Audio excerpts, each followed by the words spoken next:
కూడి వచ్చిన మీకు అందరికీ కూడా ప్రభు అయిన యేసుక్రీస్తు నామంలో శుభాభివందనాలు తెలియపరుస్తున్నాను. దేవుడు మిమ్మల్ని దీవించిన గాక. కొద్ది నిమిషాలు మనము దేవుని యొక్క వాక్యాన్ని ధ్యానం చేసుకుందాం. పౌలు కొరింథీలకు రాసినటువంటి 2వ పత్రిక 1వ అధ్యాయము 4వ వచనాన్ని మనం చదువుకుందాం. దేవుడు మమ్మను ఏ ఆదరణతో ఆదరించుచున్నాడో ఆ ఆదరణతో ఎట్టి శ్రమలలో ఉన్నవారినైనను ఆదరించుటకు శక్తి గలవారమగునట్లు ఆయన మా శ్రమ అంతటిలో మమ్మును ఆదరించుచున్నాడు. చదివినటువంటి లేఖన భాగంలో మనకొక పదం కనబడుతూ ఉన్నది. ఏంటిది అది? ఆదరణ. ఆదరణ. మనిషి అనేటటువంటి ప్రతి ఒక్కరు కావచ్చు, కొన్ని సందర్భాలలో జంతువుల విషయంలో కావచ్చు, వాటిని ప్రేమగా చూసుకున్నప్పుడు, వాటిని దగ్గరికి తీసుకున్నప్పుడు, వాటిని ఆదరించినప్పుడు ఎంతో ఉల్లాసంగా, ఎంతో ఉత్సాహంగా, కాస్త నెమ్మదిగా అనిపిస్తూ ఉంటుంది. మనము శ్రమలో ఉన్నప్పుడు, మనము కష్టంలో ఉన్నప్పుడు, మనము ఇరుకులో ఉన్నప్పుడు, మనము ఇబ్బందులలో ఉన్నప్పుడు, మనము సమస్యలలో ఉన్నప్పుడు, లేకపోతే ఏదైనా అనారోగ్యంతో ఉన్నప్పుడు ఎవరైనా వచ్చి ఏం కాదులే బ్రదర్, ఏం కాదులే సిస్టర్, బాధపడకండి, దిగులు పడకండి అని మనల్ని ఆదరించేటటువంటి మాటలు చెప్పినప్పుడు మనము ఎంత ఉల్లాసంగా ఉంటాం కదా, కాస్త నెమ్మది అనిపిస్తూ ఉంటుంది. మనము తీవ్ర అనారోగ్యంతో బాధపడుతూ ఉన్నప్పుడు డాక్టర్ గారు ఏం కాదులే అమ్మా, నీకేం కాదులే, నీకు బాగా అవుతుంది, నువ్వు మరలా కోలుకుంటావు, నువ్వు మరలా ఎప్పటిలాగానే నీ పనులు నువ్వు చేసుకుంటావు, నీకేం కాదులే అని ఆదరించేటటువంటి మాటలు మాట్లాడినప్పుడు కాస్త నెమ్మది అనిపిస్తుంది, హృదయంలో కాస్త సంతోషం అనిపిస్తుంది. ఒకవేళ మనం కష్టంలో ఉన్నప్పుడు, మనం నష్టంలో ఉన్నప్పుడు, మనం శ్రమలలో ఉన్నప్పుడు, మనం ఇరుకులలో ఇబ్బందులలో ఉన్నప్పుడు, లేకపోతే తీవ్రమైనటువంటి అనారోగ్యముతో ఎవరు పలకరించలేనటువంటి స్థితిలో ఉన్నప్పుడు, ఎవ్వరు మనల్ని పట్టించుకోకుండా, అసలు ఎవ్వరు మనతో మాట్లాడకుండా, ఎవ్వరు కూడా దగ్గర రాకుండా ఉన్నారనుకోండి, ఇంకా డిప్రెషన్లోనికి వెళ్ళిపోతూ ఉంటాం, ఇంకా కృంగిపోతున్నటువంటి స్థితిలోనికి మనము వెళ్ళిపోతూ ఉంటాం. ఇందాక మనము మొదటి వాక్య సందేశంలో కూడా విన్నాం కదా, హన్నా తనకున్నటువంటి బాధ, తనకున్నటువంటి శ్రమను బట్టి బాధపడుతూ కృంగిపోతూ ఉన్నటువంటి ఆ సందర్భంలో ఎల్కానా ఏం చేస్తూ ఉన్నాడు? తన భర్త ఆదరిస్తూ ఉన్నాడు. ఎంత మంచి మాటలు మాట్లాడుతూ ఉన్నాడు కదా.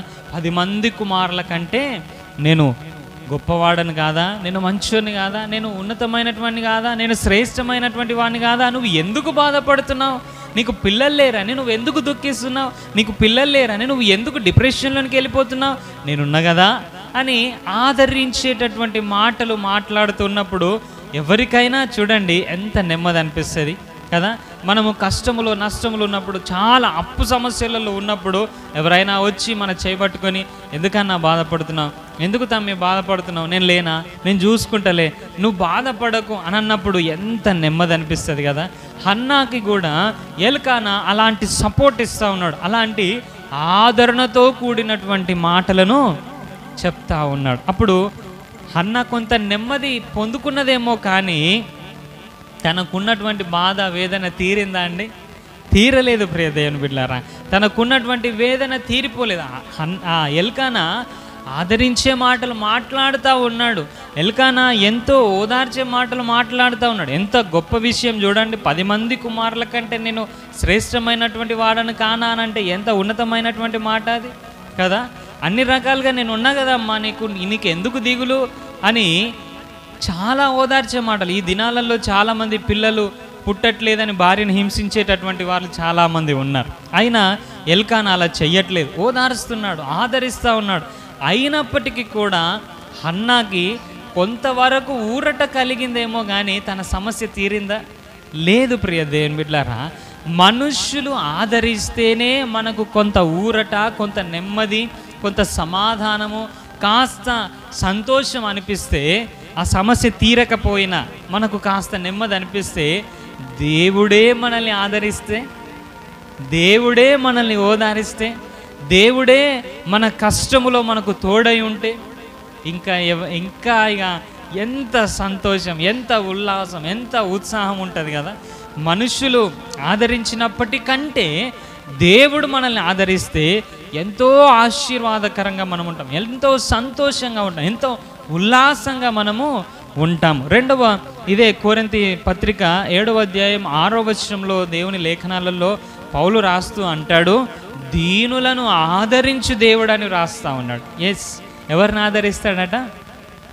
దీనులను దేవుడు ఆదరించేవాడుగా ఉన్నాడట. దీనులను ఎవరైనా ఆదరిస్తారా చెప్పండి? డబ్బు లేనటువంటి వారిని ఎవరైనా పట్టించుకుంటారా చెప్పండి? కదా, దీన స్థితిలో, దరిద్రమైనటువంటి స్థితిలో, పేదరికంలో ఉన్నటువంటి వారిని ఎవరైనా వెళ్ళి ఆదరించేటటువంటి వారు, ఓదార్చేటటువంటి వారు, పట్టించుకునేటటువంటి వారు ఉంటారా? ఉండరు. ప్రియ దేవుని బిడ్డలారా, మీరు చూడండి, న్యూస్ ఛానల్స్లలో కానీ ఎక్కడైనా కానీ ఒక సెలబ్రిటీకి, అంటే ఒక మంచి రాజకీయవేత్త కావచ్చు, ఒక సినీ స్టార్స్కి కావచ్చు, లేకపోతే క్రికెటర్స్కి కావచ్చు, లేకపోతే పెద్ద పెద్ద గొప్ప వాళ్ళకు, డబ్బున్నటువంటి వాళ్ళకి చిన్న తలనొప్పి వచ్చినా కూడా అది ఆ రోజంతా సెన్సేషనల్ న్యూసే. అదే మోగుతూ ఉంటుంది. ఫలానా వ్యక్తికి తలనొప్పి వచ్చిందంట, ఫలానా వ్యక్తికి తలనొప్పి వచ్చి హాస్పిటల్లో చేరానంట, ఫలానా వ్యక్తికి ఇలా జరిగిందంట, ఫలానా వ్యక్తికి తలనొప్పి అంట. దినమంతా న్యూస్ ఛానళ్ళల్లో అదే టాకు. కానీ ఒక మారుమూల ప్రాంతంలో, మారుమూల గ్రామంలో ఒక పేదవాడు చాలా దరిద్రమైనటువంటి స్థితిలో, చచ్చిపోయినటువంటి స్థితిలో ఉన్నాడు అనుకోండి, ఎవరైనా దాన్ని ట్రోల్ చేస్తారా? దాన్ని ఎవరైనా పట్టించుకుంటారా? దాన్ని ఎవరైనా న్యూస్గా చూస్తారా? అసలు పట్టించుకోరు, అసలు లెక్కకే రాదు కదా ప్రియ దేవుని బిడ్డలారా.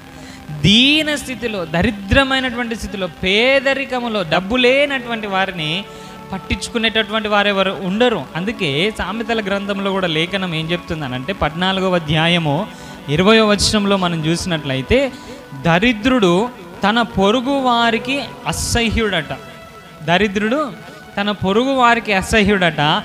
ఐశ్వర్యవంతుని ప్రేమించేటటువంటి వారు అనేకులు ఉంటారట. దరిద్రునికేమో తన పొరుగు పక్కకున్నోనికి కూడా అసహ్యుడేనట. కానీ ఐశ్వర్యవంతునికి ఎంతమంది అట ప్రేమించేటటువంటి వారు? అనేకులు ప్రేమిస్తూ ఉంటారు. అందుకే పెద్దలు ఒక మాట అంటూ ఉంటారు కదా, ఉన్నోడు పోయి ఉన్నోనికే పెడతాడట, లేనోడు పోయి కూడా ఉన్నోనికే పెడతాడట కదా. ఐశ్వర్యవంతునికి ఎంతమంది ప్రేమించేటటువంటి వారు ఉంటారు, ఎంతమంది స్నేహితులు ఉంటారు. నిన్నటి దినమని ఒక సాక్ష్యం విన్నా, ఒక సహోదరుని సాక్ష్యం వింటే, ఆయన మంచి ఉన్నతమైన స్థితిలో ఉన్నాడట, మంచిగా తాగుతూ తింటూ ఎంజాయ్ చేస్తున్నప్పుడు ఆయన చెప్తున్నాడు, నాకు బోలెడు మంది స్నేహితులు ఉన్నారని, నాకు చాలామంది స్నేహితులు ఉన్నారని. అదే ఒక పేదవాడికి, ఒక దరిద్రునికి, ఒక డబ్బు లేనటువంటి వానికి చాలామంది ఫ్రెండ్స్ ఉంటారా చెప్పండి? ఉండరు కదా.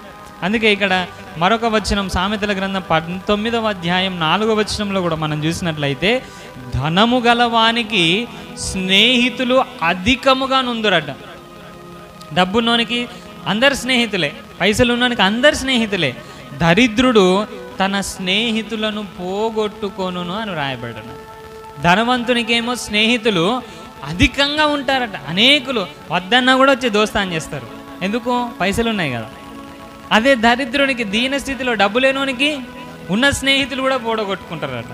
మా జీవితంలో కూడా అదే జరిగింది. మా నాన్న సింగరేణి పని చేస్తూ ఉన్నప్పుడు, మాకు మంచిగా కాస్త ఉన్నతమైనటువంటి స్థితిలో మేము జీవిస్తూ ఉన్నప్పుడు, మా ఇంట్లో ఎప్పటికి ఎవరో ఒకరు వస్తూనే ఉండేటటువంటి వారు. ఆత్మీయులు కావచ్చు, బంధువులు కావచ్చు, ఎవరో ఒకరు వస్తూనే ఉండేటటువంటి వారు. ఎవరో ఒకరు ఇంట్లో ఎప్పటికీ ఎక్స్ట్రా వంట చేస్తూనే ఉండేటటువంటి వాళ్ళు. అందరు వచ్చేటటువంటి వారు, అందరు మాట్లాడేటటువంటి వారు, ఎంతమంది వచ్చేటటువంటి వాళ్ళు. కానీ అదే మా నాన్న రిటైర్డ్ అయిపోయిన తర్వాత, కాస్త మా దగ్గర ఉన్నటువంటి డబ్బులు అయిపోయిన తర్వాత, దీన స్థితిలోనికి మేము వెళ్ళిన తర్వాత, మమ్మల్ని పట్టించుకునేటటువంటి వారు ఎవరు లేరు, మమ్మల్ని ఆదరించేటటువంటి వారు ఎవరు లేరు, మా దగ్గరికి వచ్చేటటువంటి వారు ఎవరు లేరు. ప్రియ దేవుని బిడ్డలారా, లేఖనం అదే చెప్తుంది. ధనవంతునికి అనేక మంది అద్దన్న స్నేహితులే, కానీ దరిద్రుడు తన ఉన్నటువంటి స్నేహితులను కూడా పోడగొట్టుకుంటాడట. అదేవిధంగా 7వ వచనంలో కూడా మనం చూసినట్లయితే, బీదవాడు తన చుట్టములందరికీ అసహ్యుడట. బీదోడు, పైసలు లేనటువంటి వాడు, బీదవాడు, దరిద్రుడు తన చుట్టములందరికీ, తన బంధువులందరికీ కూడా అసహ్యుడే. ఫంక్షన్లకు కూడా విలువరు కొంతమంది. వానికి ఏమున్నది, ఇంకా పేదోని ఎందుకు పిలుచుడు, దీనమైనటువంటి, దరిద్రమైనటువంటి స్థితిలో ఉన్నోని ఎందుకు ఫంక్షన్లకు పిలుచుడు అనుకుంటా ఉంటారట. అట్టి వానికి స్నేహితులు మరీ దూరస్తులట. చుట్టంలోకేమో అసహ్యుడు, స్నేహితులకేమో దూరస్తుడట. ప్రదేన్ వీళ్ళారా, నిజంగా లోకంలో జరిగేది ఇదేనండి. మీ దగ్గర కొంచెం, అందుకే ఆ పెద్దవాళ్ళు అంటారు కదా, బెల్లం ఉన్న దగ్గరనే ఏం చేస్తే పట్టాయట, ఈగలు బాగా వచ్చి వాళ్తూ ఉంటాయట. డబ్బుంటేనే చాలామంది వస్తూ ఉంటారు. అంతకుముందు నేను మారు మనసు రక్షణ పొందక ముందు ఒక పాట విన్నాను. డబ్బుంటే సుబ్బిగాడిని కూడా సుబ్బరావు గారు అని అంటారట. అదే డబ్బు లేకపోయింది అనుకో, సుబ్బరావు గారినైనా అరే సుబ్బిగా అని అంటారట. చూడండి ఎంత దారుణమైనటువంటి పరిస్థితి కదా ప్రియ దేవుని బిడ్డలారా. ధనం ఉంటే, ఐశ్వర్యవంతులమైతే అందరూ స్నేహితులే అంటారు. అందరూ కూడా ఏమండి సుబ్రహ్మణ్యం గారు, సుబ్బారావు గారు, రెడ్డి గారు కదా, గారు గారు గారు అని అంటూ ఉంటారు. అదే పైసలు లేవనుకోండి, అరే ఇట్రారా, ఏ బాబు ఇట్రారా, ఆడ కూర్చో, గట్ దూరం కూర్చోరా, అరే పిలువరు. దాదాపు ఫంక్షన్లకు పిలువరు.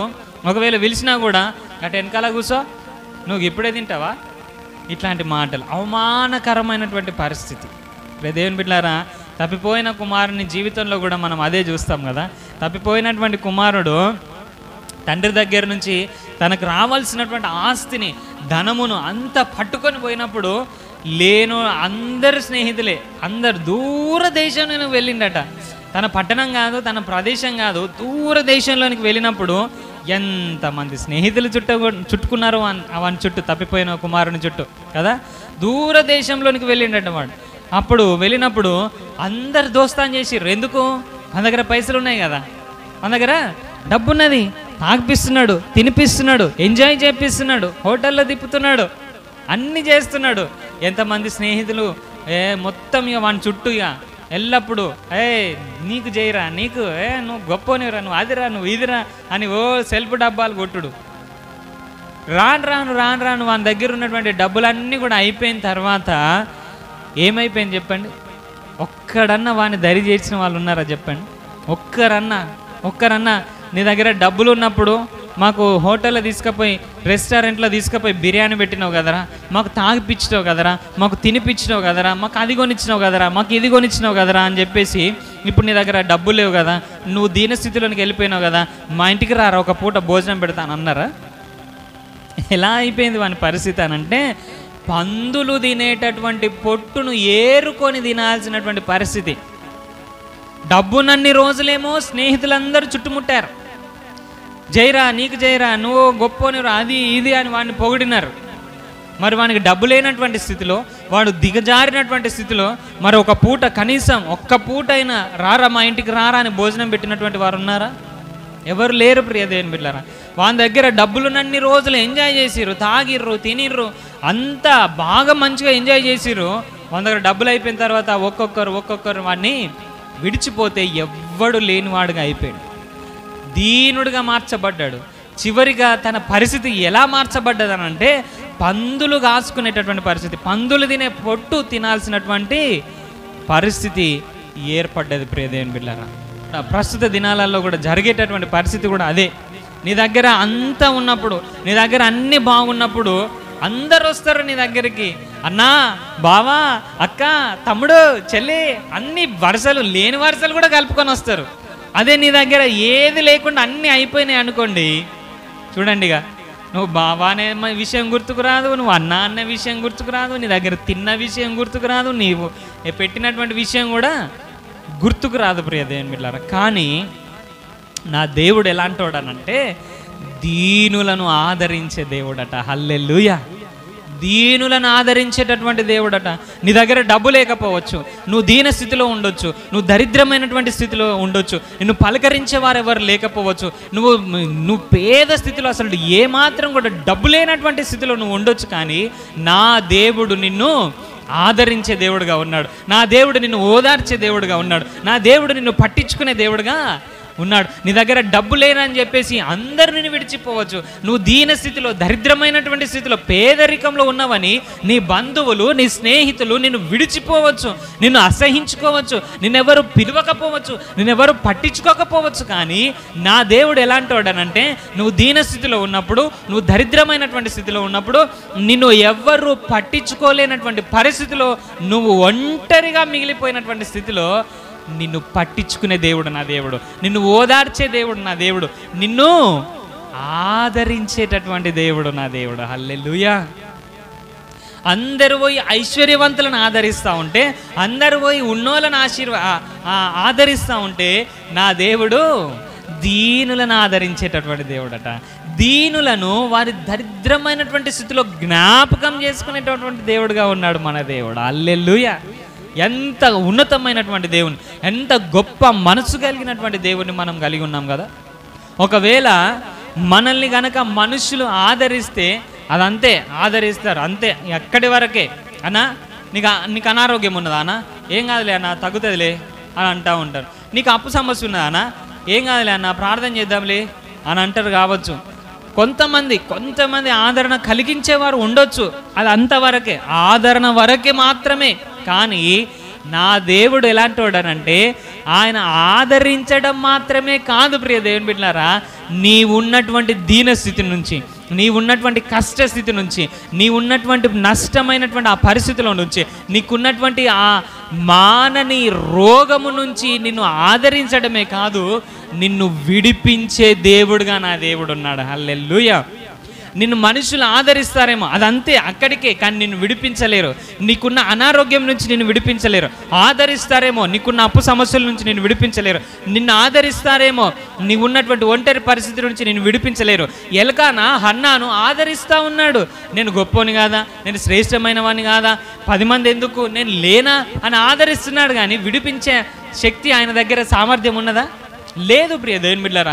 కానీ నా దేవుడు ఎలాంటి వాడనంటే, నిన్ను ఆదరించటము, నిన్ను ఓదార్చడం మాత్రమే కాదు ప్రియ దేవుని బిడ్డలారా, నీ ఉన్నటువంటి పరిస్థితిలో నుంచి, నీ ఉన్నటువంటి దీనస్థితిలో నుంచి, నీకున్నటువంటి అనారోగ్య సమస్యల నుంచి నిన్ను విడిపించే దేవుడుగా నా దేవుడు ఉన్నాడు. హల్లెలూయా.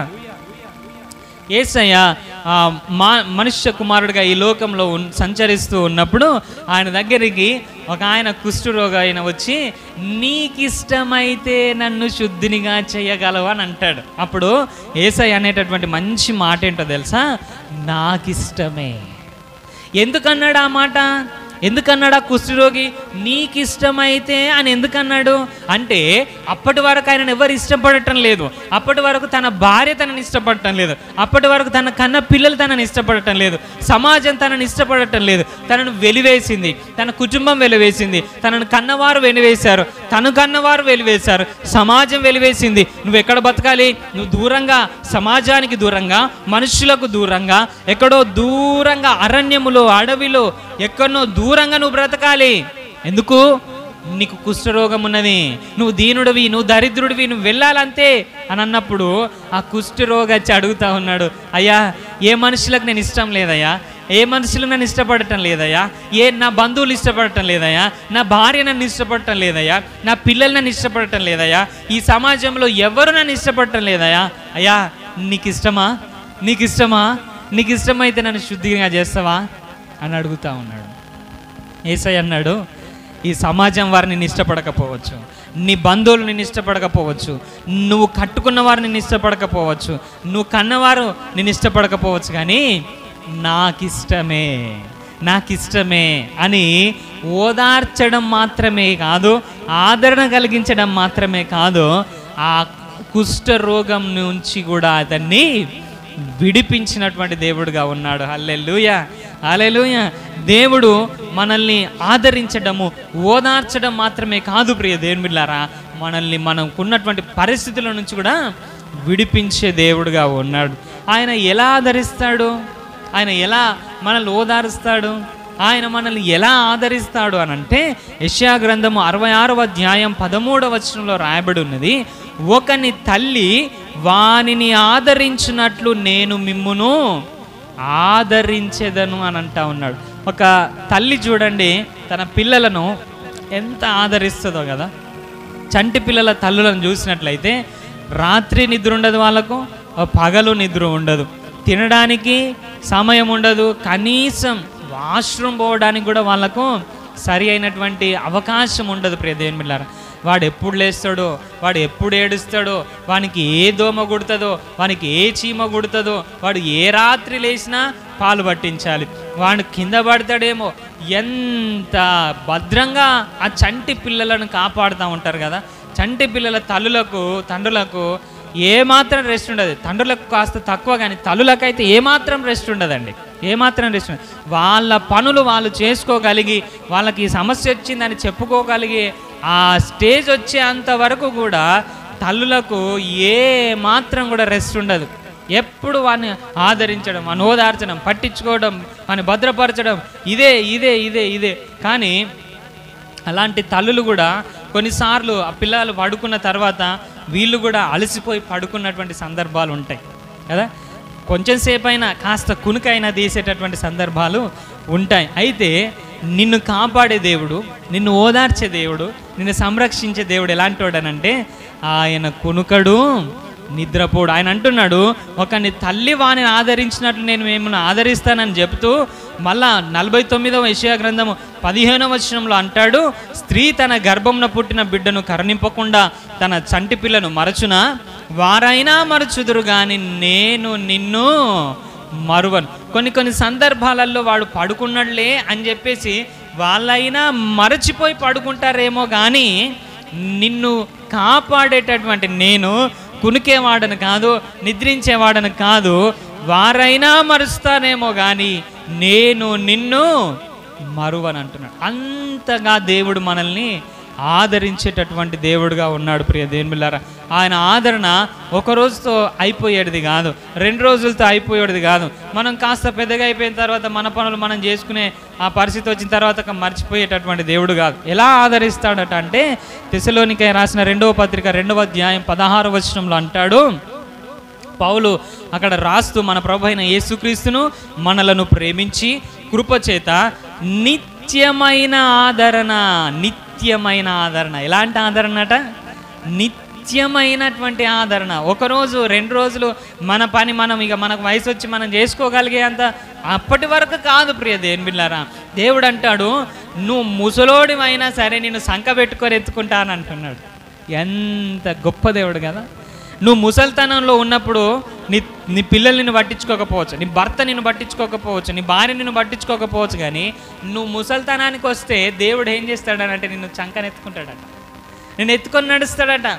నిత్యమైన కృప, నిత్యమైన ఆదరణ, నిత్యమైన ఆదరణ. మీరు ఆలోచించవచ్చు, యేసయ్య అంటే అప్పుడు మనుష్య కుమారుడుగా ఉన్నప్పుడు కుష్ఠరోగులను ఆదరించిండు, వాళ్ళని ముట్టిండు, వీళ్ళని ముట్టిండు. మరి ఇప్పుడు మనుష్య కుమారుడుగా లేడు కదా, ఆయన చనిపోయి తిరిగి లేచి తండ్రి కుడి పార్శ్వంలో ఉన్నాడు కదా, ఎలా ఆదరిస్తాడండి అని నువ్వు అనుకోవచ్చు. దేవుని బిడ్డలారా, యోహాను సువార్త 14వ అధ్యాయం 18వ వచనంలో ఆయన అంటాడు, మిమ్ములను అనాథలుగా విడువనని అంటా ఉన్నాడు. నిత్యమైన ఆదరణతో ఆదరించేటటువంటి దేవుడు ఏమంటున్నాడనంటే మిమ్ములను అనాథలుగా విడువను అని అంటా ఉన్నాడు. ఆయన ఆరోహణుడై వెళ్తూ వెళ్తూ మిమ్మల్ని అనాథలుగా విలువనండి అని చెప్పాడు. మరి వెళ్తున్నావు కదయ్యా, అనాథలుగా విడువనన్నావు, ఏంటి మాకు పరిస్థితి అని అంటే 14వ అధ్యాయం 16వ వచనంలో ఆయన అంటాడు, నేను తండ్రిని వేడుకొందును. ఏం చేస్తాడట? తండ్రిని వేడుకుందును, మీ వద్ద ఎల్లప్పుడూ ఉండుటకై వేరొక ఆదరణకర్తను అనగా సత్యస్వరూపియగు ఆత్మను మీకు అనుగ్రహించును అని అంటా ఉన్నాడు. నేను వెళ్తున్నాను, నేను వెళ్ళి ఏం చేస్తా? తండ్రి దగ్గర ప్రార్థన చేస్తా. అయితే మిమ్మల్ని అనాథలుగా విడువను. మరి మీకేం చేస్తానంటే మీ వద్ద ఎల్లప్పుడూ, ఎన్ని రోజులు? 2 రోజులా? నెల రోజులా? సంవత్సరమా? ఎన్ని రోజులు ప్రియ దేవుని బిడ్డలారా?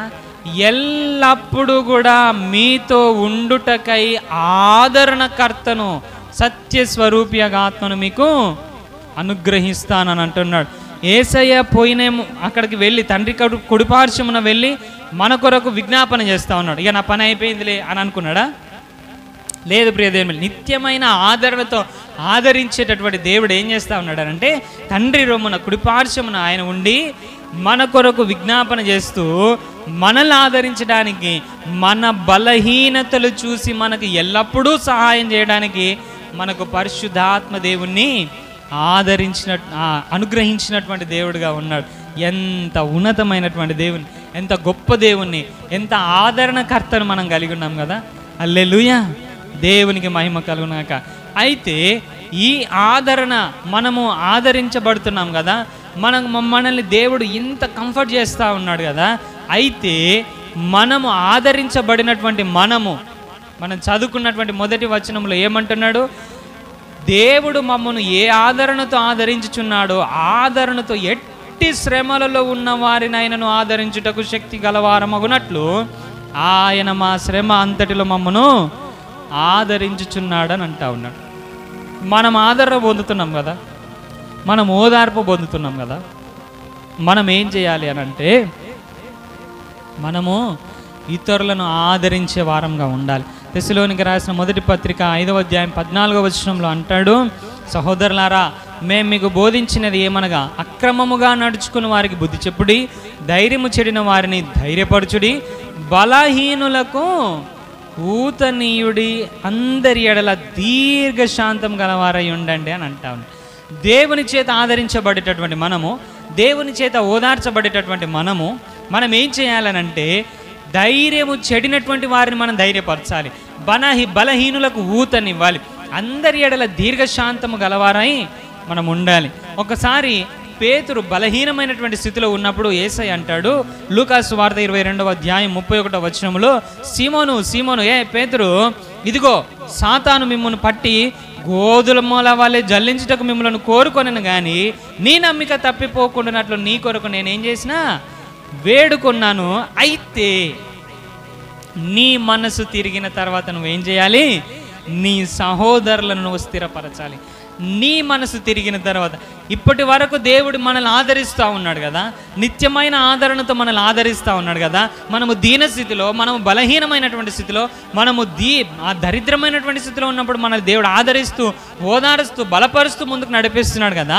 అయితే మనమేం చేయాలి అనంటే, మనము కూడా మన సహోదరులను ఆదరించే వారంగా ఉండాలి.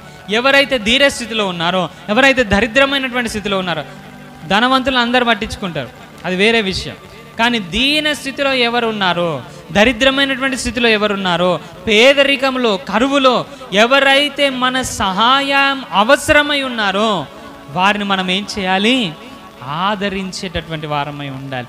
దేవుని మాటల చేత బలపరిచే వారమై ఉండాలి. చేతనైతే సహాయము చేసేటటువంటి వారముగా ఉండాలి.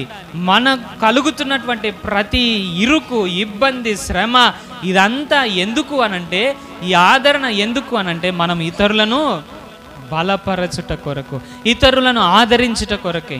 మనం పొందిన ఈ ఆదరణ మనం ఇతరులను కూడా ఆదరించటానికి. అందుకే దేవుడు ఏమన్నాడనంటే, దేవుడు నిన్ను ప్రేమించినట్లుగా నీవు ఇంకొకరిని ప్రేమించాలి, నిన్ను వాళ్ళే నీ పొరుగు వారిని ప్రేమించాలి అని అంటాను.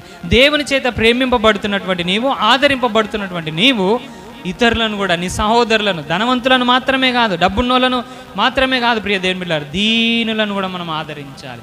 దరిద్రమైనటువంటి పేదరికములో, కరువులో, ఇబ్బందులలో, ఇరుకులో ఉన్నటువంటి వారిని మనము ఆదరించే వారముగా, ఓదార్చే వారముగా, వారిని ధైర్యపరిచే వారముగా, దీర్ఘశాంతం గల వారముగా మనము ఉండాలి. కాబట్టి ఇంత గొప్ప ఆదరణ కలిగినటువంటి దేవుని కలిగి ఉన్న మనము కూడా అదే ఆదరణను పంచే విధముగా మనము కూడా జీవించుదుముగాక. అట్టి కృప దేవుడు మనకు అనుగ్రహించి నడిపించును గాక.